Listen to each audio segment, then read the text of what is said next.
Hello बेटे, कैसे हो? नानी के घर मजे कर रहे हो? Very good. अच्छा भाई, आज मैं जो कहानी तुम्हें सुनाने जा रहा हूँ उसका नाम है तीन। एक दो तीन। तीन बहादुर। एक आदमी था, ज़्यादा अमीर नहीं, ठीक। उसके तीन बेटे थे। जब तीन बेटे थे ऑब्वियसली एक बड़ा, एक मझला, एक छोटा। बड़ा था 23 ईयर्स का, छोटा 21 और सबसे छोटा 19। तो उस आदमी ने क्या कहा कि एक दिन अपने बच्चों को बुलाया और बोला कि देखो बेटे, मैंने तुम्हारे लिए बहुत ज़्यादा पैसे नहीं जोड़े, हम इतने ज़्यादा अमीर नहीं हैं, और घर भी हमारा ठीक ठाक ही है। बस मैंने तुम्हें ये कोशिश की है कि मैं तुम लोगों को अच्छा इंसान बना सकूं। मैंने तुम्हें जो गुण सिखाए हैं, झूठ ना बोलना, डींगे ना हाँकना, गरीबों का साथ देना, तो उन गुणों को तुमने अपने पास रखना है। और फिर ऐसा करने से तुम अपनी ज़िंदगी में कभी भी असफल नहीं होगे। सदा सच बोलना, लाइक दिस। लेकिन मैं चाहता हूँ कि तुम एक बार ये दुनिया देख लो। तो वो अपने बेटों को बाहर ले गया। बाहर उसने तीन घोड़े खड़े किए थे, एक सफ़ेद, एक काला और एक लाल। उसने बेटा ये तीन घोड़े, तीनों अपने भाई एक एक घोड़ा ले लो। एक एक घोड़ा लेने के बाद तुम लोगों को घोड़े पर मैंने बहुत सारा खाने का सामान भी बांध दिया। तो ऐसा करो कि एक बार ये दुनिया घूम के आओ, ताकि तुम्हें पता चल सके कि हमारे इस शहर से बाहर लोग जो रहते हैं वो कैसे हैं, या हमारे देश से बाहर। तो तीनों भाई बोले ठीक है। वो घोड़ों पे चढ़ गए। घोड़ों पे चढ़ के तीनों चले गए। आगे एक जंगल था, जंगल में जाना शुरू कर दिया। जाते जाते हो गई रात। तो रात हो गई तो उन्होंने सोचा कि क्यों ना हम इस पेड़ के नीचे रात बिता लें। अब तीनों भाई थे तो बड़े समझदार। उन्होंने ये फैसला किया कि एक टाइम पे दो भाई सोएंगे और एक भाई रखवाली करेगा। तो कहते ठीक है। तो घोड़ों को खाना खुना खिला के उन्होंने खुद भी खाना खाया और अपने दो भाई सो गए। और जो सबसे बड़ा भाई था उसने रखवाली करनी शुरू कर दी। वो अपनी तलवार पकड़ के उससे ऐसे खेलने लग पड़ा। कुछ देर बाद उसे ना एक आवाज़ आई। तो उसने देखा कि दूर से एक बड़ा सा शेर आ रहा है। तो उसने सोचा कि अगर मैं अपने भाइयों को जगाऊंगा तो ये भी बुरी बात है, मेरे भाई तो आराम से सो रहे हैं। तो क्यों ना हम ऐसा करें कि मैं ही उस शेर को मार के भगा दूँ। उसने सोचा कि अगर मैं यहीं बैठा रहा तो ये शेर हमारी तरफ आ जाएगा, मैं उस कहीं दूसरी तरफ भागता हूँ, फिर ये शेर मुझे देख के मेरा पीछा करेगा। तो बड़ा भाई भागा एक तरफ। जब शेर ने देखा कि कोई आदमी भाग रहा है तो शेर उसके पीछे भागा। शेर उसके पीछे भागा। भागते भागते भागते शेर ने उस भाई पे जंप लगा दी और बड़ा भाई एकदम साइड में होके उसे अपनी तलवार से शेर की पूंछ पर मार डाली। शेर गुस्से में मुड़ा और उसने फिर से उस भाई पे जंप लगा दिया। फिर उसने तलवार से शेर के एक पैर पे वार कर दिया, उसके पैर पे जोड़ लगी। शेर को और गुस्सा आ गया। उसने फिर से हमला कर दिया।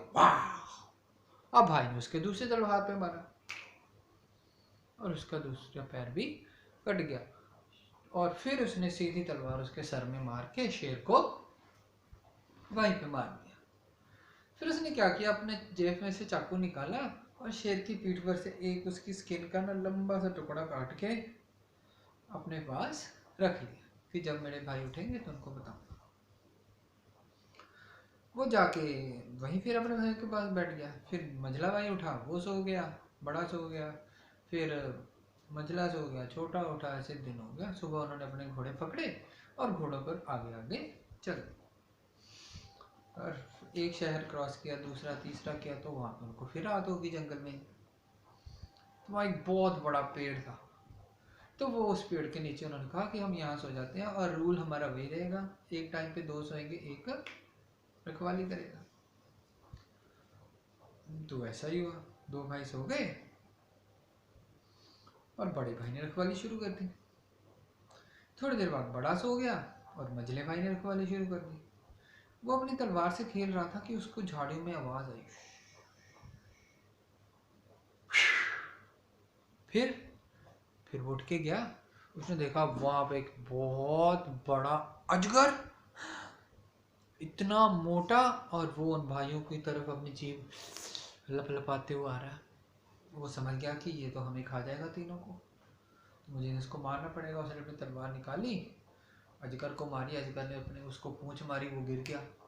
वो उठा, उठ के उसने फिर से उसकी पूंछ पे तलवार मारी। अजगर ने उसको अपने आप में लपेट लिया, लेकिन उसने अपनी तलवार से अजगर की गर्दन काट दी। बहादुर था ना, डरा नहीं। काट दी तो अजगर मर गया। फिर उसने क्या किया कि उसने सोचा चलो इसकी निशानी रख लेता हूँ। उसने अपनी जेब में से चाकू निकाला और उसकी स्किन का एक टुकड़ा काटा, फोल्ड किया और अपने पास रख लिया। जब अपने पास रख लिया तो फिर वो चला गया, अपने भाइयों के पास बैठ गया। कुछ देर बाद छोटा भाई उठा तो मंझला सो गया। सुबह ही तीनों आगे चल पड़े।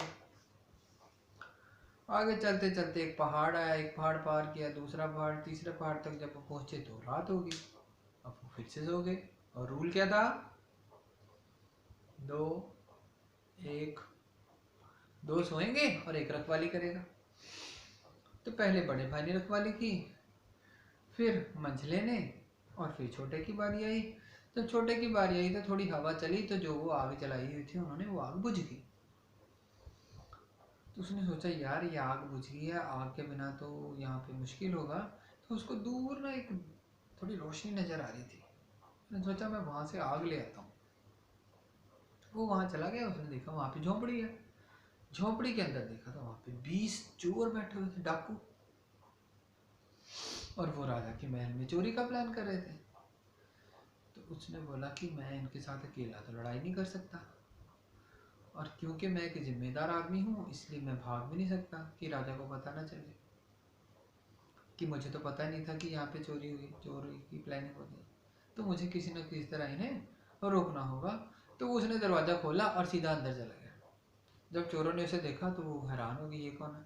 उसने जाके उनके हाथ पैर जोड़े और बोला कि मैं भी एक चोर हूँ, और मैं बहुत देर से मैंने आप लोगों का नाम सुना हुआ था कि यहाँ पे 20 चोर रहते हैं, तो मैं आपकी गैंग में शामिल होना चाहता था। आप मुझे अपने पास रख लो, मैं खाना भी पका लेता हूँ, चाकू भी चला लेता हूँ, तलवार भी चला लेता हूँ, घोड़ा भी चढ़ा लेता हूँ, आप जो काम बोलोगे मैं कर लूँगा। चोर कहते ठीक है, हम तो आज ही चोरी करने जा रहे हैं, चल तुझे अपने साथ ले चलते हैं।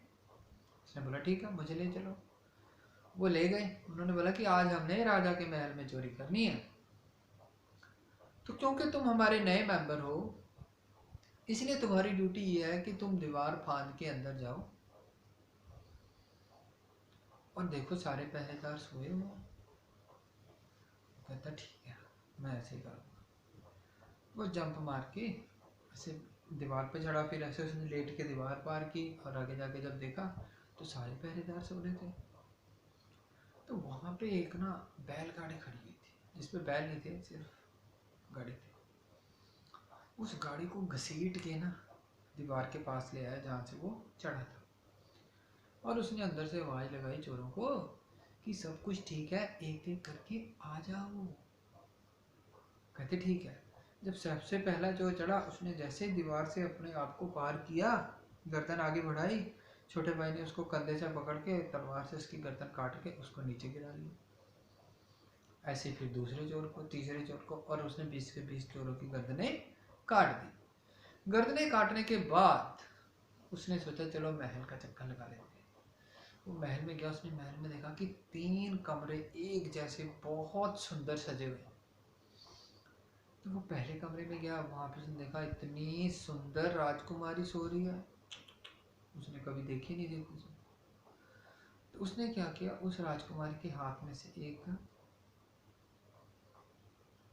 क्या है ये, अंगूठी चोरी कर ली।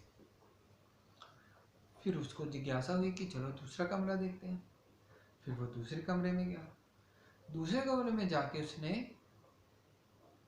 दूसरी राजकुमारी देखी, वो पहली से भी ज्यादा खूबसूरत। पता ना चले कि वो ज्यादा सुंदर थी कि ये ज्यादा सुंदर। तो उसने उसके हाथ में से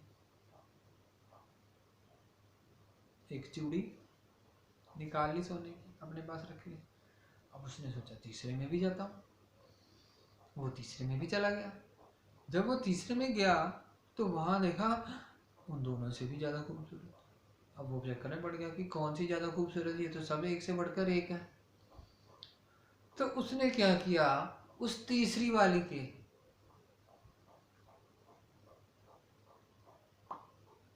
कान की एक बाली निकाल ली और निकाल के वहां से चला गया अपने भाइयों के पास।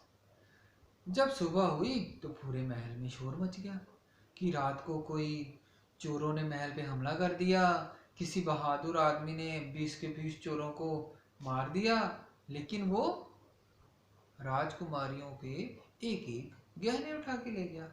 एक राजकुमारी की, दूसरी की, तीसरी की। अब क्या करें? तो राजा ने कह दिया कि जो भी उनको ढूंढेगा या उनके बारे में बताएगा, मैं उसको इनाम दूंगा। और बाकी की कहानी कल। अब निन्नी आ गई, सो जाओ। Good night. Good night.